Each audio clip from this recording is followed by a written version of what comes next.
నాంపల్లి కోర్టుకు దగ్గుబాటి ఫ్యామిలీ వెళ్తోంది. డెక్కన్ కిచెన్ కూల్చివేత కేసు దగ్గుబాటి ఫ్యామిలీకి షాక్ ఇచ్చింది నాంపల్లి కోర్టు. 2024 జనవరిలో కేసు నమోదైతే 2 ఏళ్లుగా విచారణకి ఎప్పుడు పిలిచినా కూడా వాళ్ళు రావడం లేదు. దీంతో పలుమార్లు సమన్లు జారీ చేశారు నాంపల్లి కోర్టు. అయినప్పటికీ పలుకుబడితో ఎంతకాలం అంటూ కోర్టు ఆగ్రహానికి గురైంది. ఫిబ్రవరి 12న తప్పనిసరిగా హాజరు కావాలని గత వారమే ఆదేశాలు జారీ చేశారు. నేడు గనక హాజరు కాకపోతే నాన్ బెయిలబుల్ వారెంట్ జారీ చేసే అవకాశం ఉంది. సో డెక్కన్ కిచెన్కి సంబంధించినటువంటి కూల్చివేత విషయం పైన వేరే ఒకరికి లీజ్ ఇచ్చి ఆ లీజ్ కొనసాగుతుండగానే తమ ఇష్టానుసారంగా వచ్చి అక్కడ కూల్చివేతలు చేపట్టడాన్ని పెద్ద ఎత్తున ఇప్పుడు ఆ ఫిర్యాదాడు నందు ఇచ్చినటువంటి ఫిర్యాదు మేరకి ముగ్గురి పైన అటు దగ్గుబాటి వెంకటేష్, రానా అండ్ సురేష్ బాబు ముగ్గురు పైన ఫిర్యాదు అందింది. సో 2024 కేసు నమోదైతే అప్పటి నుండి పలుమార్లు విచారణ జరిగినా ఎప్పుడు కూడా వాళ్ళు కోర్టుకు హాజరు కాలేదు. 2 ఏళ్లుగా విచారణ జరుగుతూనే ఉంది. పలుమార్లు సమన్లు కూడా జారీ చేశారు. అయినా ఏమాత్రం వినిపించుకోవడం లేదు. పలుకుబడితో ఇంకెన్ని రోజులు ఆగుతారు? మీరు కనుక ఫిబ్రవరి 12 తేదీన రాకపోతే ఇక మీకు అంతమే అన్నట్టుగా కోర్టు ఒక రకంగా సీరియస్ కూడా అయింది. సో ఈ రోజు కనుక వాళ్ళు హాజరు కాకపోతే నాన్ బెయిలబుల్ వారెంట్ కూడా జారీ చేసే అవకాశం ఉంది. మా ప్రతినిధి నిర్మల ఉన్నారు. నిర్మల, సో 2024 నుంచి ఈ కేసు కొనసాగుతూనే ఉంది. సో అప్పటి నుంచి ఇప్పటివరకు ఎప్పుడు కూడా ఈ ముగ్గురు ఎప్పుడు హాజరవ్వలేదు. ఈ రోజు హాజరయ్యే అవకాశం ఉందా, లేదంటే లీగల్ టర్మ్స్లో తన అడ్వకేట్స్నో లేకపోతే తమ తరపున లీగల్ టీమ్నో పంపిస్తారా? ఏం జరగబోతోంది? 2024 నుంచి కొనసాగుతూ ఉంది డెక్కన్ కిచెన్ కూల్చివేతలో భాగంగానే. కానీ ఎప్పుడు కూడా మరి కోర్టు ఇచ్చిన నోటీసులకు మాత్రము మరి ఇక్కడ దగ్గుబాటి రానా కావచ్చు, వెంకటేష్ కావచ్చు, ఇటు సురేష్ బాబు కావచ్చు, ఎవ్వరు కూడా హాజరు అవ్వట్లేదు. చాలా సార్లు కూడా సమన్లు అయితే జారీ చేయడం జరిగింది. అదే విధంగా మరి ఇప్పుడు కూడా సమన్లు జారీ చేసినప్పటికీ ఈ రోజు అయితే హాజరు అవ్వాల్సి ఉంది. కానీ వాళ్ళు ఎప్పుడు కూడా హాజరు అవ్వట్లేదు. ఈ రోజు కూడా అవుతారు అనే నమ్మకం అయితే ఇక్కడ కనిపించట్లేదు.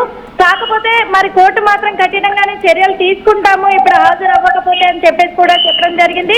గత వారం కూడా మరి ఫిబ్రవరి 12న తప్పనిసరిగా హాజరు కావాలి అని చెప్పేసి గత వారము సమన్లు జారీ చేసినప్పటికీ అప్పుడు కూడా గట్టిగా ఆదేశాలు జారీ చేయడం జరిగింది. అయినప్పటికీ కూడా ఇంత నిర్లక్ష్యం చేస్తూ ఉన్నారు. ఎందుకు, దేనికి?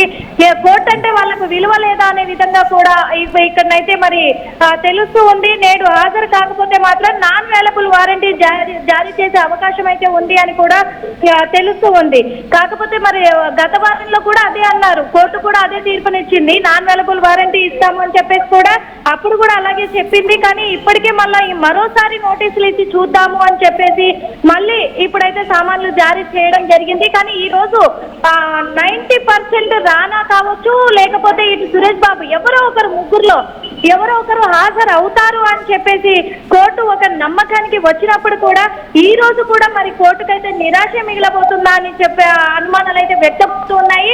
కానీ ఇప్పుడు మాత్రం వాళ్ళు హాజరు అవ్వకపోతే ఖచ్చితంగా కూడా నాన్ అవైలబుల్ వారంటీ అయితే వాళ్ళ మీద జారీ చేయడం జరుగుతుంది.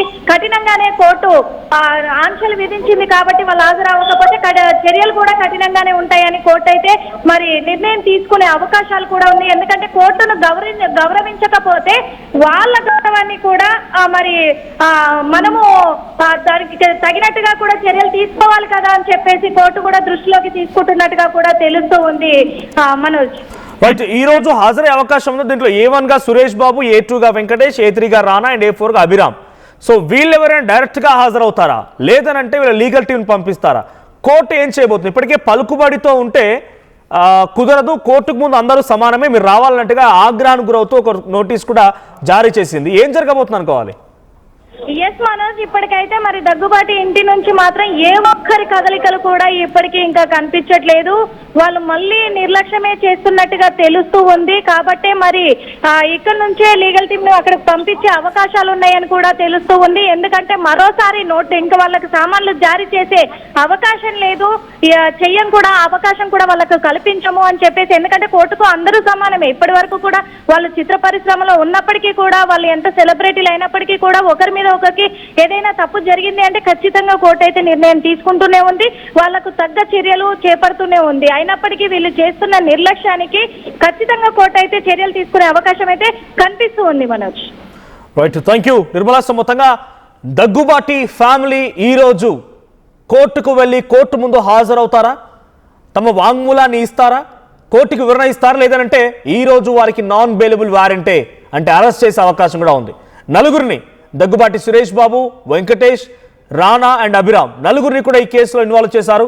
సో నందకుమార్ ఇచ్చిన ఫిర్యాదు మేరకి 2024లో కేసు నమోదైతే అప్పటి నుంచి వరుసగా విచారణలు జరుగుతున్నా ఎప్పుడు పిలిచినా కూడా వీళ్ళు రారు, గైర్హాజరవుతూ ఉంటారు. సో అయితే ఈసారి కోర్టు పలుకుబడి ఉంటే మీరు ఎంతకాలం పలుకుబడితో ఆగగలుగుతారు అన్నట్టుగా చాలా క్లియర్గా ఆగ్రహానికి గురవుతూ కోర్టు నోటీసులో పేర్కొని వారం రోజుల క్రితమే ఇచ్చారు. ఫిబ్రవరి 12న కోర్టులో మరోసారి విచారణ జరుగుతుందంటే ఈరోజు మళ్ళీ విచారణ జరుగుతుంది. విచారణ కనుక హాజరు కాకపోతే మీపై నాన్ బెయిలబుల్ వారెంట్ జారీ చేయాల్సి వస్తుంది అని చెప్పి చాలా క్లియర్గా కోర్టు చెప్పింది. మరి ఏం జరుగుతుందో చూడాలి. సో నందకుమార్కి లీజ్ ఇచ్చి ఆ లీజ్ కొనసాగుతున్న క్రమంలో మధ్యలో అక్రమ నిర్మాణం అని చెప్పి జిహెచ్ఎంసీ కూల్చివేస్తే నందకుమార్ కోర్టుకు వెళ్లారు. సో ఆ కోర్టు స్టేటస్కు ఇవ్వడంతో అలాగే ఆగిపోయింది. ఆ తర్వాత సురేష్ బాబు అండ్ వెంకటేష్, రానా వీళ్ళంతా వచ్చి జేసీబీలతో అక్కడ ఉన్నటువంటి నిర్మాణాన్ని మొత్తం హోటల్ని కూల్చివేశారు. సో లీజ్ కొనసాగుతూ ఉండగానే ఈ కూల్చివేతల పైన నందకుమార్ కోర్టుకు వెళ్లారు. సో కోర్టు ఇప్పుడు వారికి కూడా విచారణకు రావాలని ఆదేశించింది. సో పలుమార్లు విచారణకు రాకపోగా దాన్ని దాటవేస్తున్నటువంటి అంశం పైన కోర్టు సీరియస్గా రియాక్ట్ అవుతూ నోటీస్ కూడా ఇచ్చింది. మరి ఈ రోజైనా వెళ్తారా లేదా అలాగే దాటవేస్తారా చూడాలి. సో నందకుమార్ ఇచ్చిన ఫిర్యాదు ఆధారితంగానే కోర్టు రియాక్ట్ అయింది. ఈ రోజు కనుక కోర్టుకు వెళ్ళకపోతే ఇక దగ్గుబాటి ఫ్యామిలీ అరెస్ట్ చేసే అవకాశాలు కూడా ఉన్నట్టుగా కనబడుతోంది. కోర్టు చాలా సీరియస్గా ఉంది కాబట్టి. సో మీ అభిప్రాయం ఏంటి? దగ్గుబాటి, రానా, వెంకటేష్ అండ్ అభిరామ్, సురేష్ బాబు వీళ్ళందరిపైన కూడా కేసులు నమోదయ్యాయి కాబట్టి ఈరోజు వాళ్ళు కోర్టు కనుక వెళ్ళకపోతే వాళ్ళ పలుకుబడిని అడ్డం పెట్టుకొని వాళ్ళు ఎంజాయ్ చేయాలి అన్నట్టుగా పలుకుబడి అడ్డం పెట్టుకున్న కొంత దాని నుంచి ఫ్రీడమ్ పొందాలని రకంగా ప్రవర్తించినటువంటి వాళ్ళ ప్రవర్తన పైన మీ అభిప్రాయం ఏంటి? వాళ్ళు అరెస్ట్ చేయాలని మీరు కూడా కోరుకుంటున్నారా? మీ అభిప్రాయం ఏంటో కామెంట్ చేయండి.